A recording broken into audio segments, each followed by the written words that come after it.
sequels can often spark high expectations, especially if the first version was such a huge success. Now back in '03, Infiniti's G was exactly that for the brand. So when the company had to redesign the car in 2007, they didn't take the task lightly. Now the sport luxury sedan segment is a hugely competitive field to play in.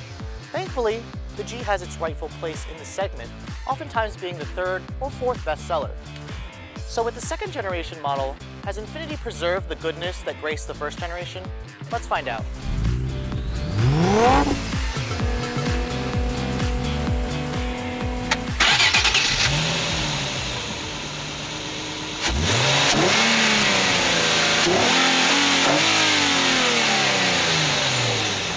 Now, the first generation Infiniti G won many awards when it was first introduced in 2003, including Motor Trend's, coveted 2003 Car of the Year award. So when it came time to redesign, for the second generation model, Infiniti knew that they had to preserve the goodness that the old one had, as well as update a few things and address a few of the weaknesses that the first generation car had.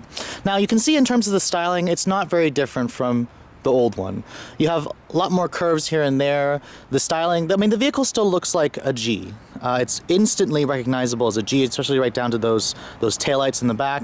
You can see there is something slightly odd with this vehicle. It does have the older G's wheels. Those are the 17-inch wheels from an '04 Infiniti G. Now, the second generation model is available in 4 trims. You have the base, the Journey, the S or the Sport, and then the X. This one is a Sport model 6MT. It's a very rare 6-speed manual model with the premium nav and the technology packages, and this one only happens to have 32,000 miles. It's a very clean used vehicle.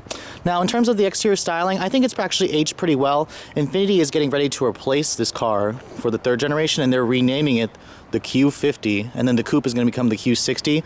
I'm not sure how that's going to turn out to be, but in terms of, this vehicle and the G name, it's a very recognizable name for the brand, and it has a very loyal group of following. So I'm hoping that when Infiniti, changes the name to the Q50, they don't alienate those current customers. Now, this vehicle does come standard with Infiniti's smart key access system. Here's the same old Infiniti key. It actually carries over. They've been using that key for a long time. To lock the door, push this button right here. That locks the doors for you. To unlock it, this is not the newer system where you can just touch it. You have to actually touch the button, and the doors will unlock for you. Now, looking at the interior, this one does have your black leather interior with the sport seats. This is the sport package model, so it does have those sport seats. You can see it's got the nice 6-speed manual shifter. Very rare car with the 6-speed. Now, stepping into the interior, you can see this one has, your black combination with the washi aluminum trim. This is what Infiniti called it back in 2007. It's a pretty nice design. I still like the design of the interior. You can see it's got push-button start. That's standard on every G. So basically, to start the car, put the clutch in, push the button to start the engine. You can see the V6 makes a pretty nice sound even with an initial startup, and I really like the fact that this is a manual transmission model, 6 speeds. You can see here in terms of the center stack, Infiniti pretty much hasn't really changed this. They use a new aluminum trim or wood trim in the newer models. The center stack here is all the same. In terms of the dash materials, it is a step above the first generation. That was the biggest flaw with the first generation, was its cheap interior. This one's got soft touch materials on the dash, which the old one had, but it just has a nicer grading to it. The washi aluminum trim is pretty nice. The glove compartment is damped, pretty decent size, lined with felt. It's all hard plastic over here, but that's okay. You don't really touch that, but it's all soft touch down here. Even this portion right here is soft touch materials. Coming to the door panels, it is soft touch as well. Chrome door handle, same washi aluminum trim, and leather padded right here where your elbows are going to rest. Down here it is hard plastic, but you do get storage solutions. Looking at the steering wheel of the G, it's a very nicely updated steering wheel from the old one. It's got the really nice stitching on the wheel, bolstering extensions, nice smooth leather. The steering wheel is power tilt and telescoping. That's something that the class doesn't always offer. Like, you don't get this on an Acura TL. It was probably one of the main competitors of this car back in the day. Looking at the center stack here, you can see here you have an ashtray, so you can see this is slightly an older design. Now, the manual transmission models have different center stack. The cup holders have an actual cover here. They're somewhat of a puny, tiny cup holders. You got heated seats, no ventilated seats. The center console here, the lid is actually pretty small, and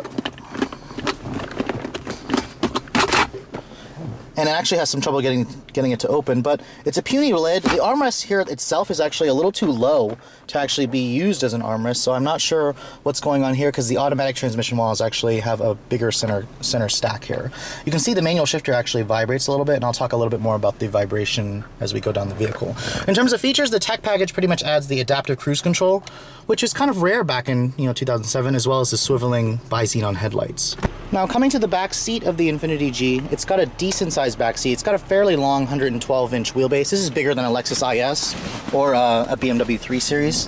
An Acura TL still gives you a little bit more space. You can see there are no vents back here, surprisingly. This is a sport luxury sedan, it should have vents. But the seats themselves are pretty comfortable. You have an armrest right here with cup holders, and you have a little pass-through right there. The seats do, I believe they fold 60/40. Actually, no, because this one I think actually doesn't because it has the reclining rear seats. You can see it's got a very large center tunnel here because this vehicle is rear-wheel drive. The materials back here, pretty much the same, carried over from the front seats, and you have automatic windows for all four, as well as dual map pockets behind the front seats. Now, looking at the trunk of the G, it's actually a smaller trunk. This measures about 13.5 cubic feet, up from the coupes, which is about 7. You can see this one actually has the CD changer in the back because it has a navigation system. Somewhat of a small opening, but the hinges actually don't intrude on your cargo.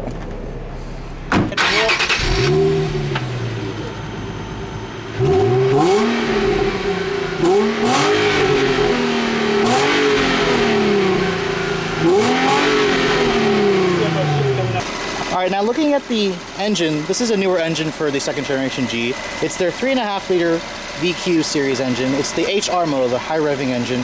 It makes 306 horsepower, 269 foot-pounds of torque, up from the 290 or 280 in the previous generation. You can see it's got dual throttle bodies. Infiniti likes to brag about the fact that it's got dual latches as well, although BMWs have that. Paired with the 6-speed manual, this is one fast sports sedan. It really moves the vehicle out well. And with the rear-wheel drive, it's pretty fun as well. So let's take a look at how it all works. All right, so for those of you who are curious to see how an Infiniti G drives with a 6-speed, let's take a look.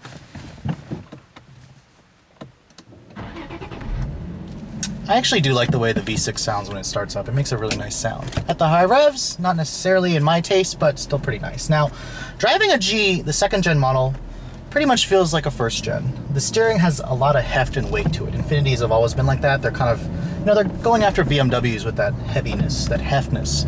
The shifter also has that chunky heftness, or hefty feel that, Nissans are known for. And the clutch is pretty heavy and vague. I actually stalled this car out the first time I drove it. Kind of normal. But at the same time, it has a certain quirkiness to it that I actually don't mind. I can see why a lot of people actually like the way the shifter feels in the clutch.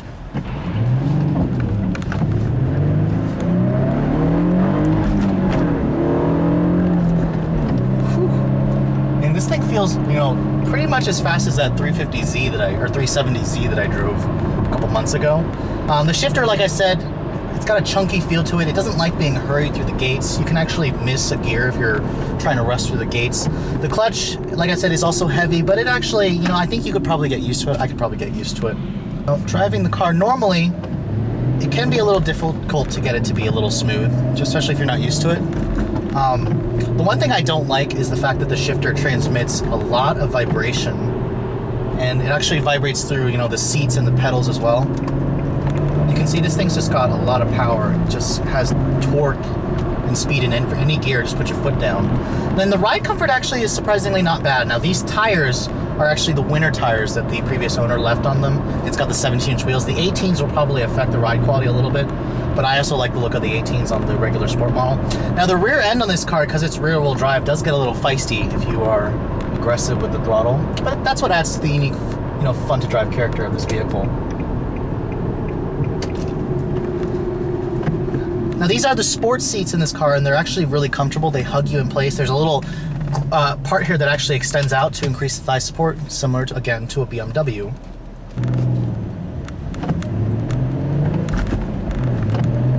Now the V6 also makes a pretty nice sound, especially if you're not, thrashing it to its red line. Of course, at the high revs, this engine can get a little raspy, but some people like it, some people don't. In terms of the visibility in this car, it's got good visibility, pretty big side mirrors, pretty nice commanding view of the road. Out of the rear end, it's got decent visibility as well. The styling doesn't really intrude. Don't expect to find any blind spot information in this car. It doesn't have it. Even the 2013 model doesn't have any blind spot information. So you do get a backup camera with this model, as well as the adaptive cruise control. Now the steering also is very nice. It's a hydraulic power steering. It's got good weight to it, a nice hefty feel. It transmits a lot of, what the front tires are doing, which is important for a sports sedan. Now the turning radius of this car is actually surprisingly small. See here, it's got a pretty, feisty rear end, like I said, if you are pretty aggressive with the throttle. So if you guys are in the market for a sports sedan and you value more sport, you're willing to give up a little bit of refinement for some quirkiness and some sport and some, raw power, the G should definitely be on the top of your list. If you value more refinement, I probably would recommend BMW, Audi, or Acura instead. But thanks so much for watching, guys. I hope you've enjoyed my overview of this 2007 Infiniti G35S 6MT. I'll catch you all later.